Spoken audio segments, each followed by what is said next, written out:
As-Sunnah, As-Sunnah, As-Sunnah Foundation. As-Sunnah, As-Sunnah, As-Sunnah Foundation. Assalamu alaikum wa rahmatullahi wa barakatuh. Innal hamdalillah wa salatu wassalamu ala rasulillah wa ala alihi wa ashabihi wa man tabi'a bihudah amma ba'd.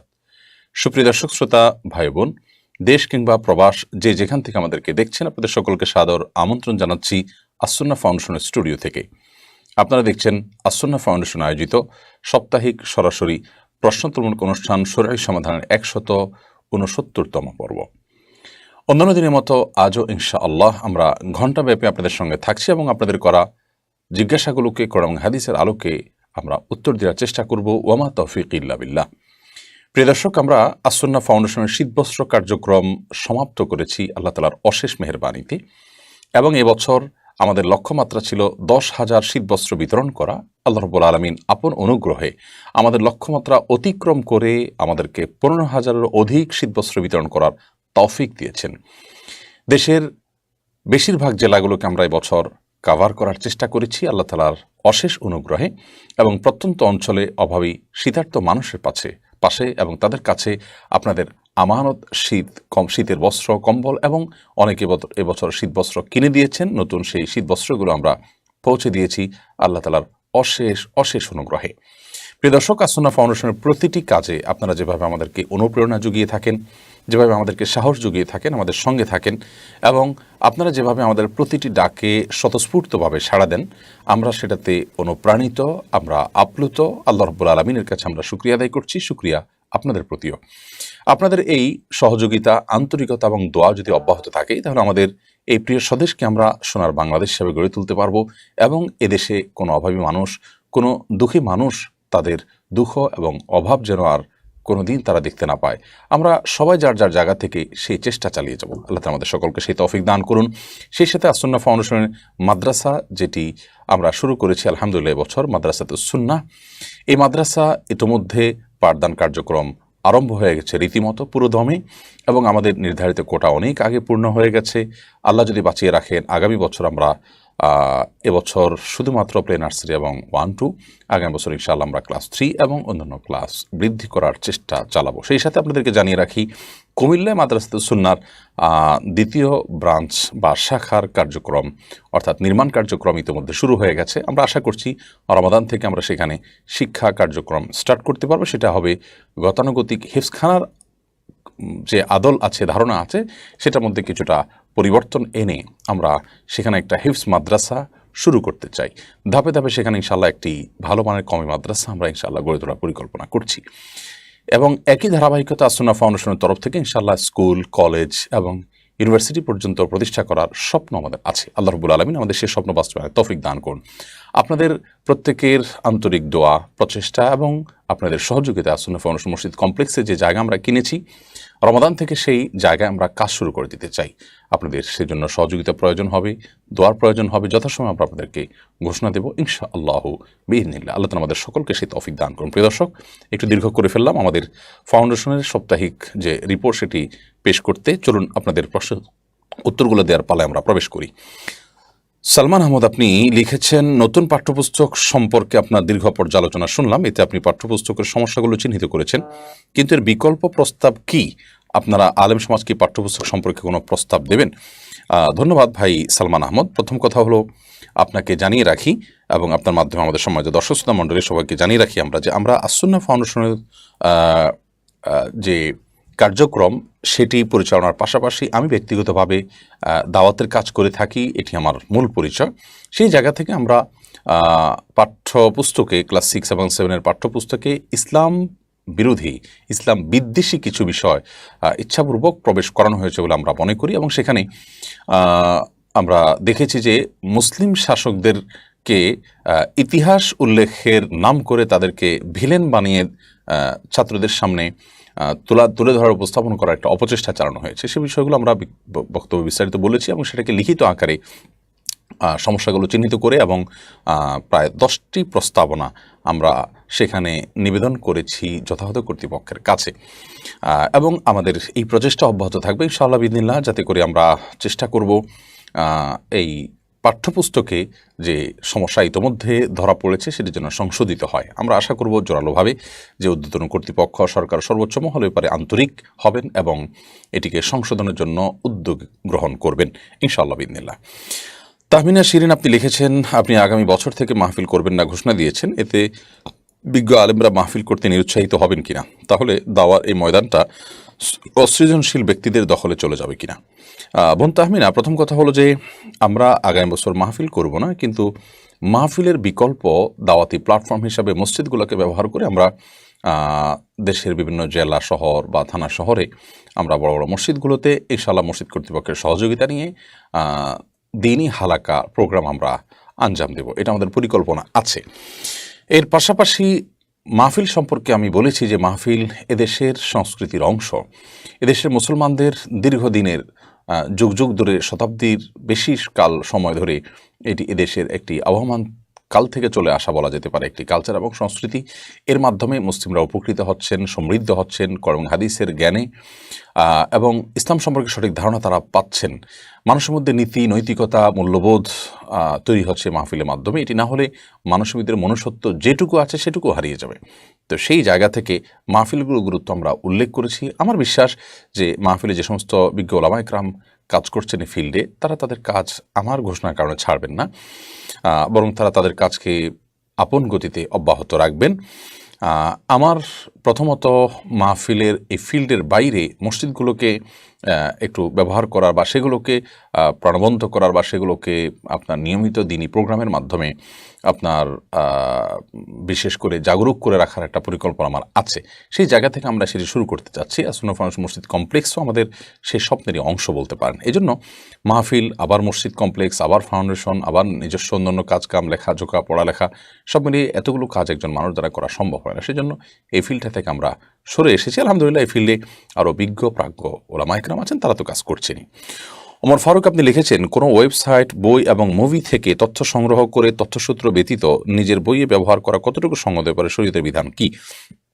দেখুন, ওয়েবসাইটে কোনো তথ্য আপনি পেলেন, কোনো ব্যক্তির থেকে কোনো বক্তব্য, কোনো উক্তি বা কোনো তথ্য আপনি পেলেন, সেটা বা কোনো বই আপনি কিছু পেলেন, কোনো মুভিতে আপনি কোনো কিছু পেলেন, সেখান থেকে কোনো ডায়ালগ বা কোনো কথা ইত্যাদি হুবহু নকল করে আপনি নিয়ে আসলেন, এনে আপনি আপনার বক্তব্য হিসেবে এটাকে চালিয়ে দিলেন, বা কোনো বইয়ে আপনার বইয়ে সেটাকে অংশগ্রহণ, আপনার সেটার অংশ করে দিলেন, আপনার বইয়ের অংশ করে দিলেন সেটাকে, এবং সেখানে তথ্যসূত্র উল্লেখ করলেন না, এটা তো আমানতের খেয়ানত, এটা অসততা, একজন খারাপ মানুষের চরিত্র, এটা ভালো মানুষের চরিত্র হতে পারে না। সবচেয়ে বড় কথা হলো যে আমরা ইমানদার হিসাবে প্রত্যেকটা মানুষকে আমানতদার হতে হবে। লা দিন আলিমাল্লাহ আমানত আল্লাহ, যার আমানতদারিতা নাই তার দিনদারিও নাই।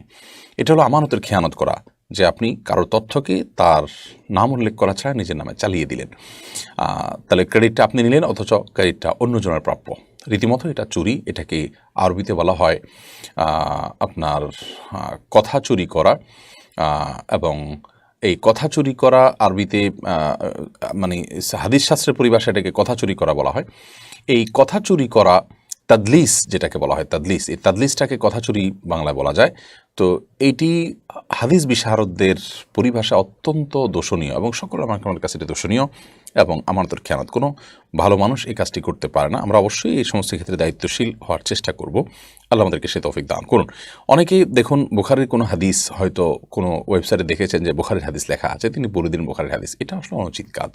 আমরা চেষ্টা করব ওই হাদিসটাকে বুখারীর সাথে মেলাবার, তারপর আমি বলতে পারি এটা বুখারীর হাদিস, কারণ বুখারীতে দেখেছি। আর না হলে আমি বলতে হবে যে অমুক ওয়েবসাইটে বা অমুক বইতে এটিকে বুখারীর হাদিস হিসাবে উল্লেখ করা হয়েছে। তাহলে সেভাবে আমি উপস্থাপন করলে, নিবেদন করলে সেটি আমানতের খেয়ানত হবে না। শামীম হোসেন আপনি লিখেছেন, তৃতীয় লিঙ্গের মানুষদের ব্যাপারে আমাদের দৃষ্টিভঙ্গি কেমন হওয়া উচিত? তারা চাঁদাবাজি করে জীবিকা নির্বাহ করে, তাদেরকে এ থেকে ফেরাতে সমাজ ও রাষ্ট্রের করণীয় কি? তৃতীয় লিঙ্গের মানুষ যারা আছেন তাদেরকে ট্রিটমেন্টের মাধ্যমে তারা পুরুষ কিংবা নারী যে কোনো একটির অন্তর্ভুক্ত হবেন, সেই প্রচেষ্টা সামাজিকভাবে, রাষ্ট্রীয়ভাবে নেওয়া উচিত এবং অব্যাহত থাকা উচিত। এবং তাদেরকে সমাজের মূলধারা ফিরিয়ে আনতে হবে। তাদের জন্য আপনার ইতিমধ্যে বাংলাদেশে আপনার কামরাঙ্গীরচর দিকে একজন আলেম একটি মাদ্রাসা খুলে তাদেরকে শিক্ষা দেওয়া, নৈতিক শিক্ষা দেওয়া এবং বিভিন্নভাবে তাদেরকে সেবা দেওয়ার চেষ্টা করছেন। বাংলাদেশে তৃতীয় লিঙ্গের মানুষ হিসেবে যাদেরকে আমরা চিনি তারা অনেকেই আসলে তৃতীয় লিঙ্গের মানুষ নন। পুরুষ হয়তো তার মধ্যে মেয়েলি কোনো ভাব বা স্বভাব আছে, অনেক সময় ইচ্ছাকৃতভাবে তৃতীয় লিঙ্গ সেজে ভিক্ষাবৃত্তি বা বিভিন্নভাবে ছলছাতুরি করে মানুষের কাছ থেকে টাকা পয়সা নেওয়া, এই চেষ্টা করতে দেখা যায়, যেটা আসলে গর্হিত এবং অনুচিত কাজ। চাঁদাবাজি করে জীবিকা নির্বাহ করা একেবারেই গর্হিত কাজ, কিন্তু তাদেরকে অনেকটা বাধ্য করে ফেলেছি আমরা সামাজিকভাবে, একঘরে করে ফেলেছি এবং কিছু মানুষের বিজনেসও এখানে আছে বলে আমরা জানি। অতএব ব্যাপারে রাষ্ট্রীয় এবং সামাজিক উদ্যোগ অনেক বেশি হওয়া উচিত। কাউসার হোসেন আপনি লিখেছেন, মরণোত্তর কিডনি অথবা শরীরের অন্য কোনো অর্গান দান করা জায়েজ আছে কিনা?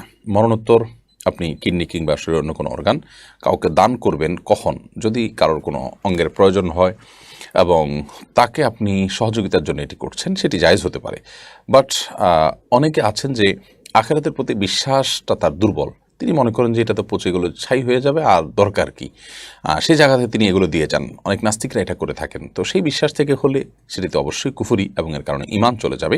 এবং তিনি মনে করেন যে ব্যক্তিগত কারোর প্রয়োজন হোক বা না হোক, হাসপাতালে দিলাম, কারো না কারো দরকার হবে, পচে গেলে কী লাভ হবে? না, মানুষের শরীরকেও সম্মান করার নির্দেশ ইসলাম দিয়েছে, যার কারণে একজন মানুষ মৃত্যুবরণ করার পর তার দেহ যাতে অপমানের শিকার না হয়, অমাননার শিকার না হয়, সেখানে কাটা ছেঁড়া ইত্যাদি না করা হয়, সেই জন্য কিন্তু শরীরের সুস্পষ্ট নির্দেশনা রয়েছে। এমনকি রণাঙ্গনে কোনো ব্যক্তি শত্রুপক্ষের কাউকে হত্যা করার পর তার শরীরের অঙ্গ প্রত্যঙ্গগুলোকে কাটাকাটি করা, এটাকে মুসলা বলা হয়। মুসলা কিন্তু শরীয়তে শরীর পরিষ্কারভাবে নিষিদ্ধ, নবী সাল্লাল্লাহু আলাইহি ওয়াসাল্লাম নিষেধ করেছেন, এটা হারাম।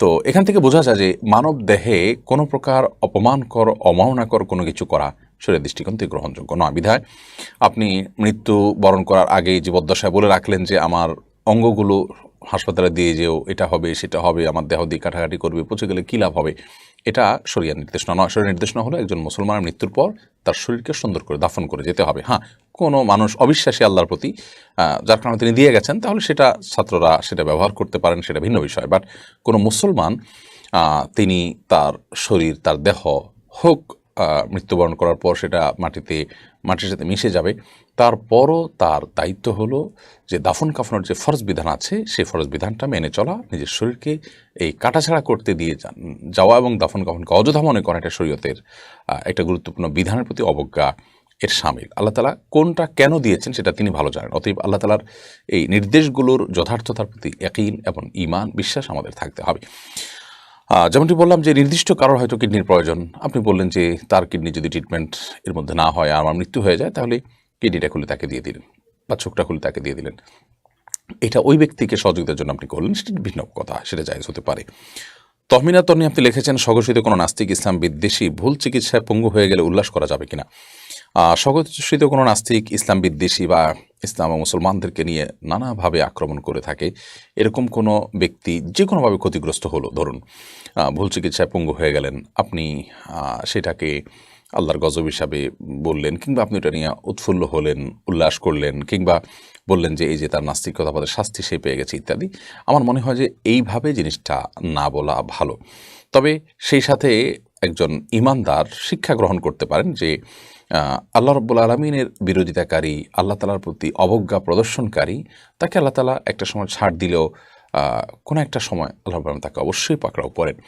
সেটা দুনিয়াতে হতে পারে, আখিরাতে হতে পারে। এই পাকড়াওটাও সেটা, এই বিপদটাও সে পাকড়াওর অংশ হতে পারে, সেটা আমাদের ধারণা হবে, আমরা সেখান থেকে শিক্ষা গ্রহণ করব। কিন্তু এটা নিয়ে উল্লাস করব আমি তো নিশ্চিত নই যেটা আল্লাহ তাআলার পক্ষ থেকে শাস্তি হিসেবে তার জন্য এসেছে, তার শাস্তি শুরু হয়ে গেছে। এটা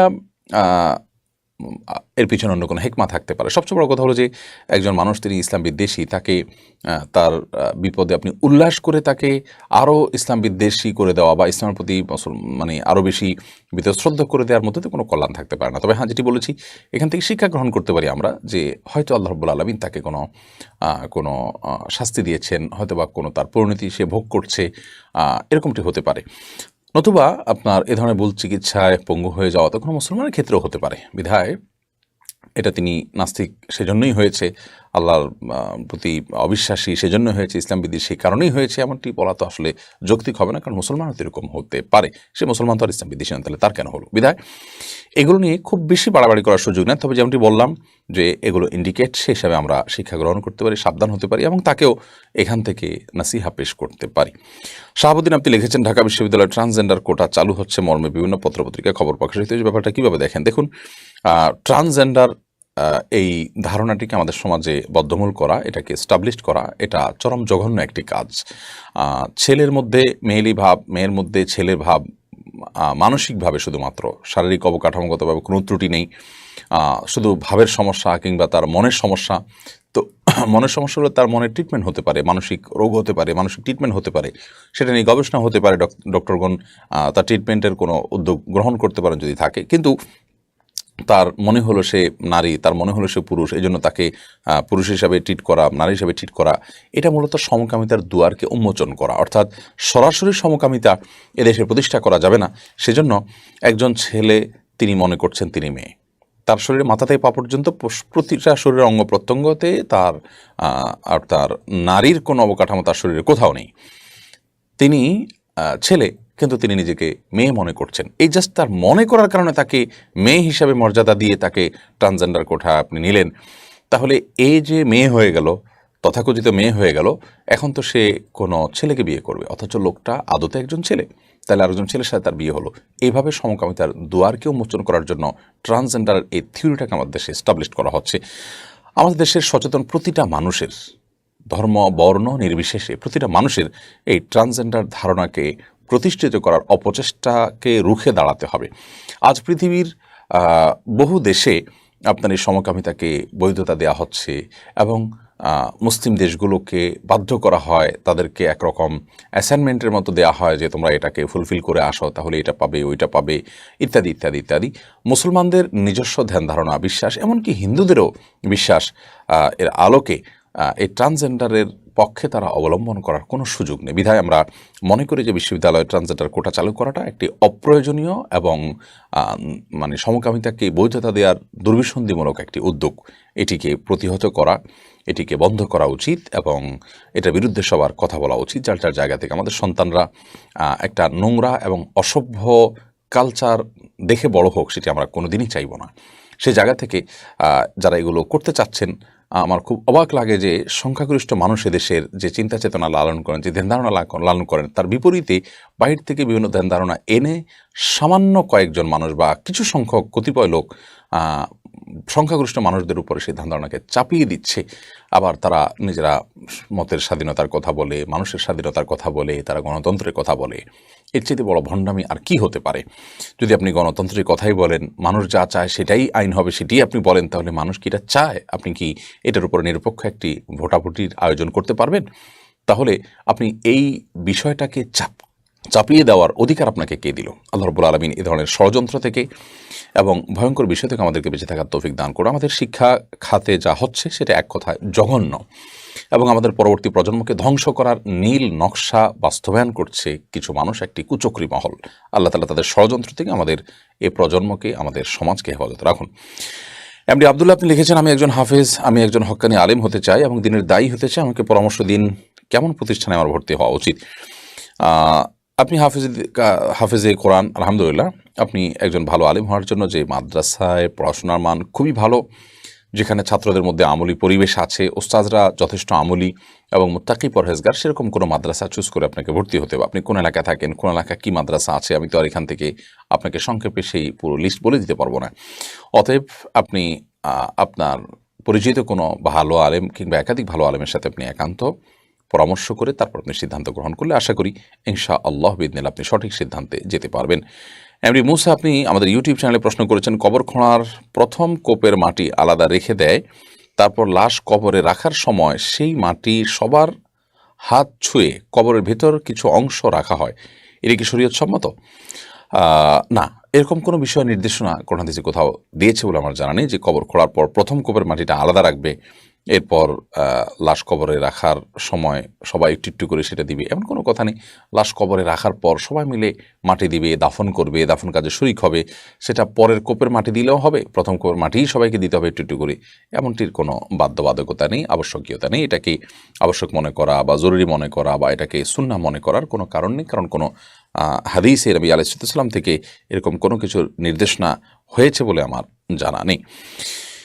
এরপরের প্রশ্ন হলো আর আসিফ ইব্রাহিম আপনি লিখেছেন কারোর নাম কি গোলাম রাসূল, গোলাম মোস্তফা রাখা যাবে কিনা? দেখুন, কারোর নামকে আপনি গোলাম রাসূল বা গোলাম মোস্তফা এটা যদি রাখেন তাহলে সেক্ষেত্রে সরাসরি শিরক হবে না, কিন্তু আপনার এই নামগুলো আক্ষরিক অর্থে খুব মানে চমৎকার অর্থবহ কোনো নাম হয় তা কিন্তু না। আমরা এই বিষয়ে যখন এর আগে একটা প্রশ্ন উত্তর দিয়েছি, অনেকে সেটা নিয়ে ট্রল করেছেন এবং অনেকে সেটাকে নিয়ে আপত্তি তুলেছেন। অথচ বাস্তবতা হলো যে গোলাম এই শব্দটি এটাকে আপনি যদি আরবিতে বলেন তাহলে আরবিতে গোলাম শব্দের অর্থ হয় বালক। তো সেক্ষেত্রে গোলাম রাসূল অর্থ হয় রাসূলের বালক, এটা তো আপনার অর্থবহ কিছু না। গোলাম মোস্তফার বালক। আবার যদি আপনি এটাকে উর্দু বা ফার্সিতে গোলাম যে হয় সে অর্থে নেন তাহলে সেক্ষেত্রে গোলাম শব্দের অর্থ হয় হলো দাস।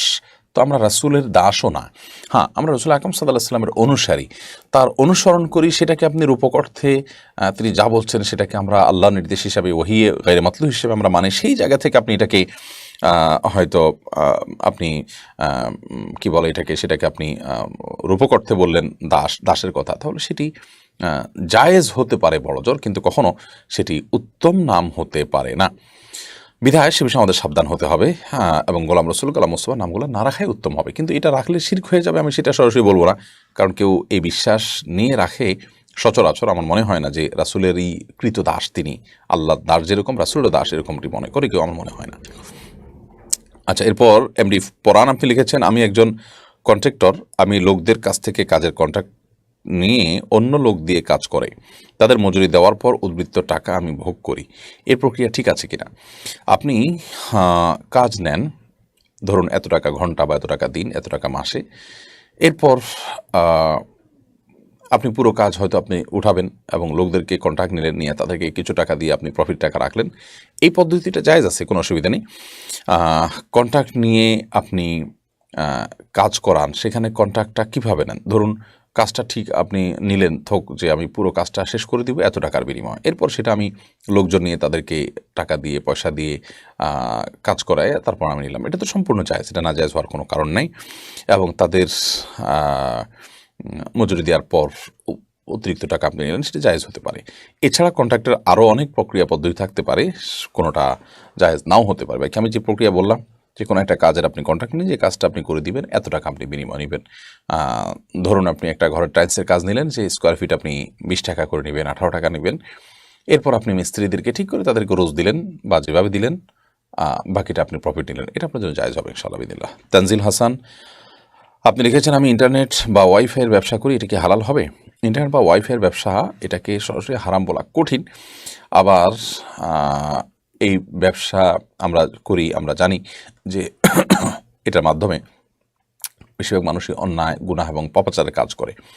তারপরেও এটা যেহেতু মাল্টিপল ইউজের জিনিস, অর্থাৎ এতে ভালো মন্দ সব কাজই করা যায়, অতএব এটার ব্যবসাটাকে মৌলিকভাবে হারাম বলা যাবে না। জান্নাতুল ফেরদৌস আপনি লিখেছেন ইসমে আজম মানে কি, আমরা সেটা করব কিভাবে, শরীয়তের ভিত্তি আছে কিনা? জি, ইসমে আজমের ভিত্তি শরীয়তে আছে, এটা নিয়ে আমাদের একটা ভিডিও আছে, আপনি অনলাইনে খোঁজ করলে পেয়ে যাবেন। ইসমে আজম কাকে বলা হয় এ নিয়ে অনেকগুলো হাদিস আছে। কোনো কোনো হাদিসে দীর্ঘ দোয়া জিকিরের কথা বলা হয়েছে, এটা পাঠ করে আল্লাহ তাআলার কাছে কিছু চাইলে সেটা আল্লাহ তাআলা কবুল করবেন, সেটাকে ইসমে আজম বলা হয়েছে। ইসমে আজম মানে হলো মহানাম। আবার অনেক হাদিসে আছে আল্লাহ, এটাই হলো ইসমে আজম। অতএব আল্লাহকে এভাবে আল্লাহর এ নামে ডেকে কোনো কিছু প্রার্থনা করলে, চাইলে সেই চাওয়া কবুল হবে, এর জোরালো ধারণা রাখতে হবে আমাদেরকে। বিধায় ইসমে আজমের ধারণা হাদিসে আছে, এটি সত্য। এবং ইসমে আজম কি এটা নিয়ে অনেকগুলো হাদিস রয়েছে, এবং সেই হাদিসগুলোর সবগুলোকে আমরা মোটামুটি সংকলন করেছি আমাদের সেই ভিডিওতে, ইসমে আজম সম্পর্কে আপনি দেখে নিতে পারেন। এরপরে আল কাবুল ইসলাম আপনি লিখেছেন কেউ যদি ঘুষ দিয়ে কোনো চাকরি নিয়ে সে সরকার থেকে উপার্জিত টাকা সারা জীবনের জন্য হারাম হবে কিনা? ঘুষ দিয়ে যদি চাকরি নিলে সেই চাকরি থেকে উপার্জিত টাকা সারা জীবনের জন্য হারাম হবে না। তিনি ঘুষ দিয়ে চাকরি নিয়েছেন, কাজটা অন্যায় করেছেন, আল্লাহর কাছে ইস্তেগফার এবং ক্ষমা প্রার্থনা করবেন। পরবর্তীতে তিনি যে চাকরি করছেন সেটা যদি বৈধ হয়, হালাল হয়, কাজটি যদি কোনো নাজায়েজ কোনো কাজ না হয়, তাহলে সেক্ষেত্রে সেটি জায়েজ হতে পারে। জাবের আপনি লিখেছেন, আমাদের এখানে এক স্যার মেয়েদেরকে কোচিং করায়, তার টাকাটা কি হালাল হবে? আপনাদের এখানে বা সারা দেশে এরকম অনেক চিত্রই আছে যে অনেক স্যার আছেন যারা মেয়েদেরকে কোচিং করাচ্ছেন। যদি প্রাপ্তবয়স্ক মেয়েদেরকে কোচিং করান, তাহলে সেক্ষেত্রে এই কোচিংটা যদি মেয়েদেরকে পর্দার অপর প্রান্তে রেখে কোচিং করানো হয়, তাহলে সেটা জায়েজ হতে পারে পর্দার শর্ত মেনে করলে সেক্ষেত্রে। তবে ছেলে মেয়ে যদি থাকে, তাহলে ছেলেদেরকে এক পাশে, মেয়েদেরকে আলাদা পাশে, মেয়েদেরকে পর্দার আড়াল রেখে করলে সেটি জায়েজ হতে পারে। এছাড়া যদি আপনার সরাসরি পর্দাবিহীন অবস্থায় করা হয়, তাহলে সেক্ষেত্রে সেটা না জায়েজ হবে, কারণ পর্দা খেলার পরে ফরজ করেছেন। শিক্ষক বাবার মতো, ছাত্রীরা মেয়ের মতো, ইত্যাদি ইত্যাদি সমস্ত মুখরোচক কথা পর্দার বিধানকে কখনো আপনার এগুলোর মাধ্যমে এড়ানোর কোনো সুযোগ নেই। বরং যিনি আপনার গায়ে মাহারাম, তার সাথে আপনাকে পর্দা করতেই হবে, এবং এটা না মানার মধ্যে কোনো কল্যাণ নেই, বহু অকল্যাণ নিহিত আছে। তথাকথিত বাবার মতো, মায়ের মতো, এ সমস্ত কথা আমরা শুনেছি বহুত, কিন্তু তারপরের যে হিস্ট্রি সেটাও কিন্তু আমরা অনেক ক্ষেত্রেই জানি। তালুকদারি আড়ি থেকে আপনি লিখেছেন, বেনামাজি মেয়েকে কি বিয়ে করা যাবে? দয়া করে জানাবেন। বেনামাজি মেয়েকে বিয়ে করা, এ বিষয়ে আমরা বলতে চাই যে তিনি যদি নামাজের ব্যাপারে আবশ্যকীয়তাই বিশ্বাস না করেন, আল্লাহ মাফ করুন, আজকাল আমাদের তরুণদের মধ্যে অনেকেই এই নাস্তিক্যবাদ তাদের মধ্যে ঢুকে গেছে, তাহলে সেক্ষেত্রে তার সাথে বিবাহ বন্ধনে আবদ্ধ হওয়া জায়েজই হবে না, কারণ তিনি মুসলমানই নন যে নামাজের আবশ্যকীয়তাকে অস্বীকার করেন। আর যদি তিনি মনে করেন যে নামাজ পড়া উচিত কিন্তু আমি পড়তে পারছি না, আমার একটু দুর্বলতা আছে, ইনশাআল্লাহ পড়বো, এজ এ মুসলমান আমার পড়া দরকার, আল্লাহ নির্দেশ, তাহলে সেক্ষেত্রে এই লোককে আমরা কাফের বলবো না। তাহলে এই মেয়েকে বিয়ে করলে সেটা জায়েজ হবে, বাট আপনি একজন দিনদার পাত্রী খোঁজ করবেন আপনার জীবনের জন্য। যে মেয়ে নামাজ পড়েন, আপনি তাকে কেন বিয়ে করার জন্য আগ্রহী হবেন? নবী সাল্লাল্লাহু আলাইহি ওয়াসাল্লাম বলেছেন, ফাসফার বিজাতিদ দিন, মেয়েদের মধ্যে দিনদারিতা দেখে, একই কথা ছেলেদের জন্য প্রযোজ্য, দিনদার দেখে তোমরা তাদেরকে জীবনসঙ্গী হিসেবে গ্রহণ করে তোমরা জেতার চেষ্টা করবে এবং তোমাদের বিয়েটাকে সার্থক করার চেষ্টা করবে। তোমার জীবনটা সুখী করতে হলে একজন দিনদার সঙ্গিনী তোমরা গ্রহণ করবে। বিধায় নামাজি মেয়েকে বিয়ে করার চেষ্টা করা উচিত। যদি বেনামাজি হয় কিন্তু সে নামাজ পড়বে, সে প্রতিজ্ঞা করে, সে ওয়াদা করে, সে আশা আছে জোরালো, তাহলে তাকে বিয়ে করাটা জায়েজ হবে। বাট আপনি রেডিমেড দিনদার অবশ্যই অগ্রাধিকার দেওয়াটা হবে যৌক্তিক। মোবারক হোসেন আপনি লিখেছেন, আমরা বাজারে অনেক সময় হোটেলে খাওয়া দাওয়া করি, ওখানে থাকা মুরগি, গরু, খাসি আল্লাহু আকবার বলে জবাই করে কিনা আমরা তো সেটা জানি না, বা তারা নামাজ পড়ে কিনা তাও জানা নেই, এগুলো আমাদের খাওয়া জায়েজ হবে কিনা? প্রথম কথা হলো যে যদি কোনো বাবুর্চি নামাজ না পড়েন কিন্তু তিনি মুসলমান, তাহলে তার হাতে রান্না খাওয়াটা হারাম হবে না, জায়েজ হবে। আর দ্বিতীয় কথা হলো যে মুসলিম প্রধান কোনো জায়গায় দোকান মালিকরা বেশিরভাগই মুসলিম, সেটাই স্বাভাবিক। তো সেখানে আপনার মুসলিম মালিক যদি হন, তাহলে সেক্ষেত্রে মুরগি, গরু, খাসি ইত্যাদি তার দোকান আপনি খেতে পারেন সুধারণাবশত। আর যদি অমুসলিম প্রধান কোনো জায়গা হয়, তাহলে সেক্ষেত্রে বেশিরভাগ অমুসলিম হবে, সেটাই স্বাভাবিক। বিধায় সেখানে আপনি খোঁজ খবর নেবেন যে এটি মুসলিমের দোকান কিনা, এটাকে হালাল পদ্ধতিতে জবাই করা হয়েছে কিনা। যদি সেটা নিশ্চিত হন, যেমন হালাল সার্টিফাইড থাকে পৃথিবীর অনেক দেশে, সেটা যদি থাকে তাহলে সেক্ষেত্রে সেখানে আপনি খেতে পারেন। আর অহেতুক সন্দেহ যেটি, ধরুন আপনি বাংলাদেশের প্রেক্ষাপটের কথাই বলি, যে এখানে বেশিরভাগ হোটেলগুলো মুসলমানদের হোটেল, আবার আমাদের কলকাতায় যে সমস্ত ভাইরা আছেন, পশ্চিমবঙ্গে যে সমস্ত ভাইরা আছেন, তাদের ওখানে মুসলিমদের চাইতে অমুসলিমদের প্রাধান্য বেশিরভাগ জায়গাগুলোতে। যেখানে অমুসলিমদের প্রাধান্য, সেখানে অমুসলিমদের হোটেলগুলো হচ্ছে, সেটাই স্বাভাবিক। অতএব সেই হোটেলগুলোতে কোনোটা আপনার তারা নিজেরা জবাই করে যদি খাওয়ায় এবং রান্নাবাড়া করে, তাহলে সেটা খাওয়া তো জায়েজ হতে পারে না। তো মুসলিম সমাজে অহেতুক সন্দেহ করে বা মুসলমানদের দোকান তারপরও আপনি সন্দেহ করে সেটাকে হারাম মনে করার কোনো কারণ নেই। তারপরে যদি এমন হয় যে আপনি সব বিশ্বাস করে সেখানে খেলেন, কিন্তু তারা আসলে সেখানে কোনো ভেজাল ঢুকিয়ে দিয়েছে, তাহলে তারা আল্লাহর কাছে দায়ী থাকবে, আপনার কোনো গুনাহ হবে না। ইমতিয়াজুর রহমান তামিম আপনি জানতে চেয়েছেন, ঈমান দুর্বলতার আলামত, কারণ, চিকিৎসা সম্পর্কে জানতে চাচ্ছেন, অনুগ্রহ করে জানাবেন। ঈমান দুর্বলতার আলামত, কারণ, চিকিৎসা, এই সবগুলোকে এই সংক্ষিপ্ত ভার্সনের প্রশ্নোত্তর সেশনে একসাথে বলে দেওয়াটা কঠিন। ঈমানের দুর্বলতার আলামত হিসেবে আমরা খুব সংক্ষেপে বলতে পারি যে আমাদের অন্তর আল্লাহ তাআলার ভয় শূন্য হয়ে যাওয়া, আল্লাহর ভয়, চোখের পানি না আসা, আল্লাহর স্মরণ না আসা, এবং ইবাদতে মনোযোগ না থাকা, ইবাদতের প্রতি আগ্রহ না থাকা, এগুলো ঈমানের দুর্বলতার একটা বড় প্রমাণ। দুনিয়ার মোহে মোহাবিষ্ট হয়ে যাওয়া। সেই সাথে ঈমান দুর্বল হয়ে যাওয়ার অন্যতম কারণ হলো যে ইমানি পরিবেশে আমাদের না থাকা, ইমান সম্পর্কে ভালো করে জানাশোনা না থাকা, ইলিম না থাকা, ইমান নিয়ে খুব বেশি সময় না দেওয়া, আমরা সেই মুসলিম জন্মসূত্রে সেই থেকে আমরা নিজেদেরকে মনে করি আমরা স্বয়ংসম্পূর্ণ, আমরা ইমানের উপরে আছি, আমাদের বোধহয় আর বিশেষ কিছু করার দরকার নেই। এটা ভুল ধারণা। এটার কারণে আমরা ক্ষতিগ্রস্ত হই এবং কোন ফাঁকে আমাদের ইমান চলে যায় সেটা আমরা টেরও পাই না। এজন্য ইমানের পরিচর্যা করতে হবে, ইমানের নবায়ন করতে হবে। সাহাবীরা এক অন্যকে দেখে বলতেন তাআল নুমিনু সাআতান, আসো কিছু সময় আমরা ইমানের কথা বলি। এবং সাহাবীদেরকে নবী সাল্লাল্লাহু আলাইহি ওয়াসাল্লাম বলেছেন জাদ্দিদু ঈমানাকুম, তোমরা তোমাদের ইমানকে নবায়ন করবে, প্রায় নবায়ন করবে, রিনিউ করবে। ক্বালু কাইফা নুজাদ্দিদু ঈমানানা ইয়া রাসূলুল্লাহ, ইয়া রাসূলুল্লাহ আমরা কিভাবে ইমান নবায়ন করব? সাহাবীরা প্রশ্ন করেছেন। নবী সাল্লাল্লাহু আলাইহি ওয়াসাল্লাম বলেছেন আকসিরু মিন কওলি লা ইলাহা ইল্লাল্লাহ, বেশি বেশি লা ইলাহা ইল্লাল্লাহ বলো। অতএব ইমান নবায়নের এটি একটি পদ্ধতি। লা ইলাহা ইল্লাল্লাহ জিকির বেশি বেশি করা, একত্ববাদের আলোচনা, একত্ববাদ নিয়ে পড়াশোনা করা, ইমান সম্পর্কে জানাশোনা করা, এটা বেশি করা উচিত। সেই সাথে চিকিৎসার ব্যাপারেও আমাদের জানতে হবে যে ইমানি দুর্বলতা দূর করবার জন্য আল্লাহর কালাম পড়তে হবে, আল্লাহর আয়াত পড়তে হবে যেটি ইমান বৃদ্ধি করে, আল্লাহর আয়াতগুলো, আল্লাহর নিদর্শনগুলো সম্পর্কে জানতে হবে, কোরআন কারীমের আয়াতগুলো অর্থ সহকারে, ব্যাখ্যা সহকারে বুঝে পড়তে হবে এবং ইমানদারদের সহবত সান্নিধ্যে থাকতে হবে। ইনশাআল্লাহর মাধ্যমে ইমান বৃদ্ধি পাবে। এরপরে এমডি ইমরান আপনি লিখেছেন, আমি হোটেলে কাজ করি, মাঝে মাঝে কাস্টমার না থাকলে মোবাইল ফোন ব্যবহার করি, আমার ইনকাম হালাল হবে কিনা? দেখুন, হোটেলে কাজ করেন কিন্তু কাস্টমার না থাকলে আপনি মোবাইল ফোন ব্যবহার করেন, এটি জায়েজ হবে তখন যদি আপনার মালিক এটি জানেন এবং তার থেকে লুকিয়ে ছাপিয়ে আপনি এটা করেন না, বরং তিনিও জানেন যে আপনি এটা করেন এবং তার মৌন সমর্থন আছে, তিনি আপনাকে কখনো বাধা দেয় না, জানেন যে অবসর সময় আপনি মোবাইল টিভি করেন, এর মাধ্যমে তিনি এক ধরনের সমর্থন দিচ্ছেন, সেটি আপনার জন্য জায়েজ হবে। আর যদি তিনি আসলে আপনি মোবাইলটা সরায় ফেলান, লুকানোর চেষ্টা করেন, তার অগোচরে করার চেষ্টা করেন, তাহলে সেটা নাজায়েজ হবে। কারণ তার মানে হলো তিনি আপনাকে যে বেতন দিচ্ছেন, যে ঘন্টাগুলো বিনিময়ে, সেই ঘন্টাগুলোতে আপনি অন্য কোনো কাজ করেন সেটি চান না, বিশেষ করে মোবাইল টিভি করেন সেটা আপনি চান না। যদি সেরকম হয় তাহলে সেক্ষেত্রে জায়েজ হবে না। এরপর প্রশ্ন হলো, আমি নিজের যোগ্যতা অনুযায়ী চাকরিতে ঠিকই ছিলাম কিন্তু ঘুষ না দিলে আমাকে সেই চাকরি থেকে বঞ্চিত করে, এখন যদি ঘুষ দিয়ে সে চাকরি নেই তা আমার জন্য হারাম হবে কিনা? প্রথম কথা হলো আপনি নিরুপায় কিনা। আপনি নিরুপায় না হন তাহলে সেক্ষেত্রে এখানে ঘুষ দিয়ে আপনার জন্য চাকরি নেওয়া জায়েজ হবে না। কারণ নিরুপায় ব্যক্তির জন্য হারামে লিপ্ত হওয়া জায়েজ হতে পারে। আপনার এই চাকরি ছাড়া বাঁচবেন কিনা, অন্য কোনো ব্যবস্থা আছে কিনা, এই প্রশ্নগুলোর উত্তর বেশিরভাগ মানুষই বলবেন হ্যাঁ অবশ্যই বাঁচা যাবে, একটু কষ্ট হবে হয়তো, একটা চাকরি পাওয়া যাবে হয়তো, একটু কম সুবিধা থাকবে, তাহলে এটুকু ঠুনকো অজুহাতে আপনি ঘুষ দিতে যাবেন না। হ্যাঁ, আপনার বহু চেষ্টা করেছেন, কোনো চাকরি হচ্ছে না, এছাড়া বিকল্প চাকরি নাই, আপনার হালাল উপার্জনের জন্য এই মুহূর্তে এর চাইতে অন্য কোনো ভালো পথ পাওয়া বা এরকম কোনো পথ পাওয়া আপনার জন্য টাফ, তাহলে সেক্ষেত্রে আপনাকে বাধ্য করছে সে আপনার ন্যায্য অধিকার নিতে আপনাকে ঘুষ দিতেই হচ্ছে, তাহলে সেক্ষেত্রে সেটি আপনার জন্য জায়েজ হতে পারে। কিন্তু যিনি নিচ্ছেন তিনি সর্বাবস্থা হারাম এর মধ্যে লিপ্ত হবেন। মাহমুদা ইসলাম জুমহা এআরডি থেকে আপনি লিখেছেন, আমি মহিলা ডাক্তারের কাছে আলট্রা করানোর জন্য সিরিয়াল নিতে চেষ্টা করেছি কিন্তু অনেকদিন ধরেই তার সিরিয়াল পাচ্ছি না, আমার ডাক্তার দেখাতে বেশি বিলম্ব হয়ে যাচ্ছে, এই অবস্থায় আমি কি পুরো ডাক্তারের কাছে আলট্রা করাতে পারবো?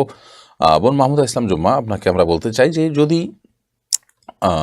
আপনার আলট্রা না করালে অসুবিধা হবে এরকমটি মনে হয়, কোনো জটিলতা দেখা দিবে বড় ধরনের, তাহলে সেক্ষেত্রে আপনি নিরুপায় হয়ে কোনো পুরুষ ডাক্তারের মাধ্যমে আলট্রা করাতে পারেন। বাট আমাদের সমাজে আলহামদুলিল্লাহ অনেক নারী ডাক্তার আজকাল আলট্রা করেন, প্রয়োজন আপনি একটু দূরে যাবেন, চেষ্টাটা একটু আরও সিরিয়াসলি আপনি করবেন, একটু বেশি পরিশ্রম এবং অর্থ হয়তো আপনাকে ব্যয় করতে হবে, কিন্তু তারপরও আপনার সেই চেষ্টাটা করা উচিত।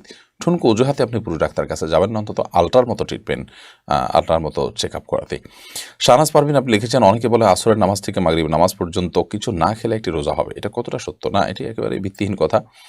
আসর থেকে মাগরিব পর্যন্ত কিছু না খেলে রোজা হয়ে যাবে, এরকম কোনো কথা কোনো হাদিসে কোথাও বলা হয়নি, এবং এই টাইমটা না খেয়ে থাকার কোনো বিশেষ ফজিলত বা মর্যাদাও কোনো হাদিসে কোথাও উল্লেখ হয়নি। বিধায় আমরা এই ধরনের কথা বলা থেকে বিরত থাকব, কারণ মন গড়া কোনো কথা দিনের নামে বললে সেটি কিন্তু জাহান নামে যাওয়ার কারণ হবে। নবী সাল্লাল্লাহু আলাইহি ওয়াসাল্লাম বলেছেন, মান কাযিবা আলাইয়া মুতাআম্মিদা ফালইয়াতাবাওয়া মাকআদাহু মিনান নার, যে ব্যক্তি আমার নামে মিথ্যা কথা বলবে সে যেন তার ঠিকানা জাহান্নামে জেনে রাখে। অতএব আসর থেকে মাগরিব পর্যন্ত না খেয়ে থাকলে রোজার সওয়াব হবে, এই কথা নবী সাল্লাল্লাহু আলাইহি ওয়াসাল্লাম বলেন না। অতএব এটা আপনি বললে তার নাম মিথ্যাচার হবে, যা জাহান্নামে যাওয়ার কারণ। এরপরে সুমি আক্তার আপনি লিখেছেন, অটিস্টিক শিশুদের মায়েদের নিয়ে কিছু বলুন, আমরা তো ধৈর্য হারা হয়ে যাচ্ছি। বনসুমি আক্তার, এটা ঠিক যে আল্লাহর জমিনে সবচেয়ে কঠিন পরীক্ষাগুলোর মধ্যে থেকে একটি হলো আল্লাহ তাআলা কাউকে অটিস্টিক শিশু দেওয়া। আমরা যদি এই শিশুদের পরিচর্যা করতে গিয়ে আমাদের কষ্ট হয় আর এর বিনিময়ে আল্লাহ তাআলা আমাদেরকে জান্নাত দিয়ে দেন, তাহলে সেক্ষেত্রে এই কষ্টটা আমাদের জন্য তুচ্ছ। অর্থাৎ এটা সহ্য করা আমাদের জন্য খুব কঠিন বা খুব অসুবিধার কোনো বিষয় হওয়ার কথা নয়। ধরুন আপনাকে বা আমাকে বলা হলো যে একজন অটিস্টিক বাচ্চার সেবা তুমি করবে 1 বছর বা 2 বছর, বিনিময়ে তোমাকে পৃথিবীর অমুক দেশের প্রেসিডেন্ট বা তোমার দেশে তোমার প্রেসিডেন্ট প্রধানমন্ত্রী বানিয়ে দেওয়া 5 বছরের জন্য একটা বিরাট মর্যাদার পদ দেওয়া হবে, কিংবা তোমাকে এত কোটি টাকা দেওয়া হবে, এটা দেওয়া হবে, সেটা দেওয়া হবে। আমরা অনেকেই কিন্তু এই কষ্ট সহ্য করার জন্য প্রস্তুত হয়ে যাব। তো আমাদের অটিস্টিক শিশু কতদিন বাঁচবে আমরা জানি না। ধরুন সারা জীবনই বাঁচলো, এ সারা জীবন আপনি কষ্ট করলেন, আপনি পরিশ্রম করলেন, আপনার অর্থ ব্যয় করলেন এবং অনেক সবর করলেন, বিনিময়ে যদি আল্লাহ তাআলা আপনাকে জান্নাতের মালিক বানায় দেন, তাহলে সেক্ষেত্রে এটা কিন্তু আপনার জন্য খুব বেশি কষ্টের বিষয় হওয়ার কথা নয়। এবং এটা আপনার জন্য, এই ডিলটা আপনার জন্য কোনো লসের ডিল নয়, এটা লাভজনক ডিল, যে আপনি 60 বছর 70 বছরের কষ্টের বিনিময়ে অনন্তকাল জান্নাতে থাকার সুযোগ লাভ করলেন। বিষয়টা সেরকম নয় কি? আল্লাহ তাআলা বলেছেন, ইন্নামা ইউওয়াফাস সাবরুনা আজরাহুম বিগাইরি হিসাব। যারা ধৈর্যশীল তাদের বিনিময়ে আমি হিসাব ছাড়া দেওয়া হবে। তাদের বিনিময়ে আল্লাহ তাআলা দিবেন যে সেটা কোনো হিসেব করে দিবেন না। বিধায় আমরা চেষ্টা করব এই সমস্ত ক্ষেত্রে আল্লাহ রাব্বুল আলামিনের কাছে সবর কামনা করা, ধৈর্য ধারণ করার চেষ্টা করা এবং ধৈর্যশীল মানুষদের সাথে থাকা। আল্লাহ তাআলা আমাদের এ ধরনের বোনরা ভাইয়েরা যারা আছেন তাদেরকে সবর জামিল ইখতিয়ার করার তৌফিক দান করুন।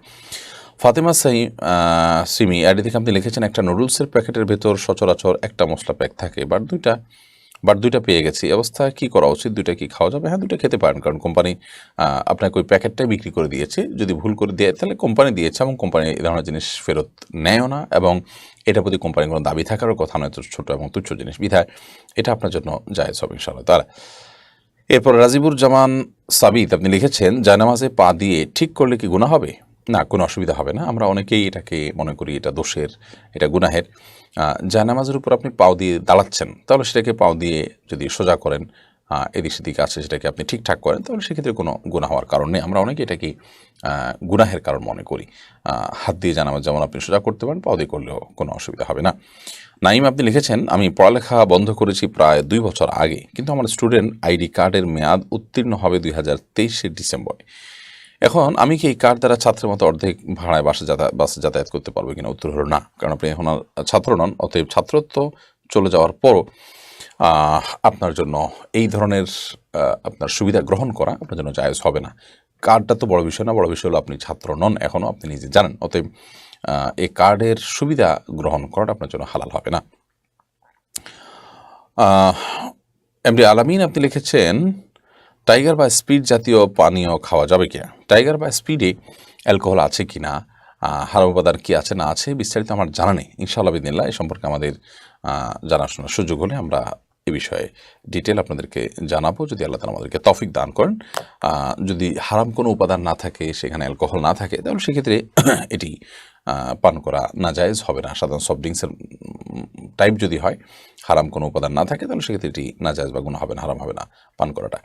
এমডি শরীফ আপনি লিখেছেন, যদি কেউ নিজের স্থায়ী ঠিকানা এবং বাবা মার নাম ভুল দিয়ে বিয়ে করে, তাহলে কি সেই বিয়ে সম্পন্ন হবে? হাদিস মতো জানতে চাই। স্থায়ী ঠিকানা এবং বাবা মার নাম এটা যদি কেউ ভুল দেন, সঠিকটা না দেন, তাহলে সেক্ষেত্রে বিয়ে হয়ে যাবে।